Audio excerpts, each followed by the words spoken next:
Phasmophobia can be a pretty scary game. It can be even scarier if you don't know anything. Here are 5 things I wish I knew when I started playing Phasmophobia.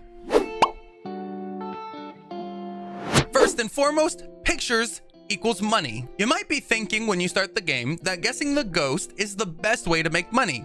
Well, guess again. When you go on ghost hunts, the game provides you a camera you can take pictures with. Getting pictures of specific things will get you more money by the end of the game. There are about 8 things you can get a picture of that will get you more money by the end of the game. First and the most obvious is the ghost. The second thing you can get pictures of is fingerprints or footprints. If you can get the ghost to make the water in the sink go dirty, you can get a picture of dirty water. Pictures of an active Ouija board is also worth money. You can also take pictures of the ghost interacting with stuff, opening doors, turning on the radio, and so forth. If you happen to be in the farmhouse, you can take pictures of the voodoo dolls. You also might find a small little white bone laying around here and there. That's also worth picture money. And finally, the last picture you can take for money is pictures of your dead friends. Seriously, if your friend dies and you take a picture of their dead body, that's worth money. There is something important to note about this though, and that is you can't take duplicate pictures. That means that if you get a picture of a voodoo doll and you find a new voodoo doll somewhere else, you can't take a picture of both of them. If you take a picture of one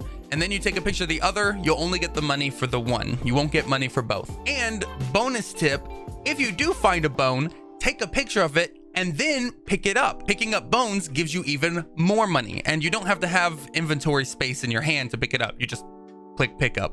Tip number 2, the Ouija board has a 25% chance to end your setup phase. You know that 5 minutes of safety you have to set stuff up on an amateur difficulty?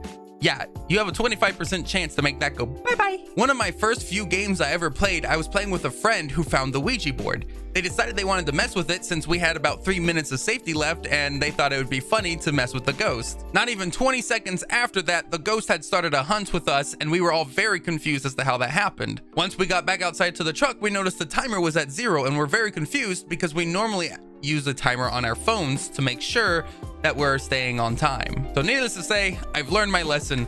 Don't touch Ouija board unless you're feeling risky. Now onto my third tip, the crucifix must be on the ground for it to work. Yeah, you know all those movies where they're holding it up and saying the power of Christ compels you or whatever? Yeah, that doesn't work in this game.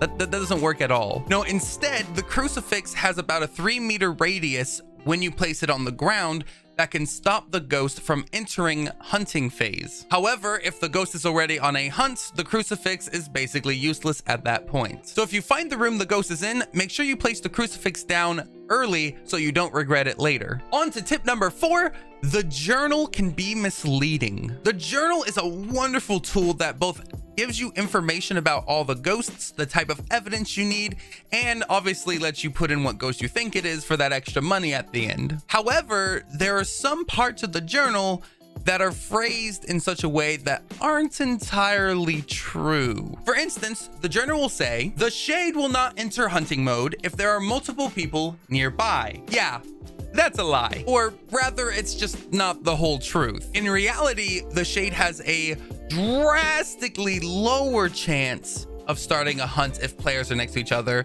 than if the player's alone. However, it is not impossible for the shade to start a hunt if players are next to each other. Like, I literally had a shade start a hunt on us on stream when we were in a group. So if you see something that might be a little vague or it sounds concrete about a ghost, you might want to double check it on the Wikipedia. Because then you might learn stuff like the banshee can actually walk to its target before actually starting the hunt, and will do so to get closer to their target, so when they start the hunt, they don't have to travel that far. Some crazy stuff these ghosts do, man. And for our final tip, tip number 5, smudge sticks prevent hunts. If you're able to find the ghost's room, you can bring a smudge stick to it, light it, and walk it around the entire room to help purify it. You'll know it worked if it stops letting out smoke pretty early. If you successfully pull this off, the ghost will not be able to hunt you for 90 seconds. And if it's a spirit, you get 180 seconds. So make sure you don't use any smudge sticks while you're still in the setup phase. Also, by doing this with the smudge stick, the ghost will get a tiny bit more active. So if you've been having problems getting it to mess with stuff, to get an EMF reading or fingerprints, this also might help you get a reaction. And if you're in a situation where it might hunt you or you have to talk to it alone and you're a little scared, you can always use the smudge stick to purify it to give you a window of safety to test it with some questions or for some EMF readings. But not only are they useful for stopping the ghost from entering its hunting phase, you can also use it during the hunting phase to confuse the ghost for about 6 seconds. If you throw a freshly lit smudge stick at a ghost that's chasing you, it will stop chasing you and begin wandering for about 6 seconds.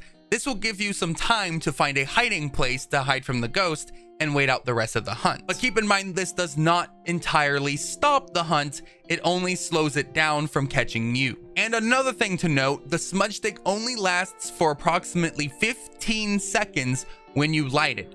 So make sure you only light it when you're ready to use it. I haven't been able to confirm if this truly works or if it's just a visual bug, but if you light the smudge stick and then take it off your active item, it will stay lit no matter what. This means that if I light my smudge stick, switch over, drop the lighter, and pick up a thermometer or some other tool, my smudge stick will stay lit in the third item slot while I go walking around the house.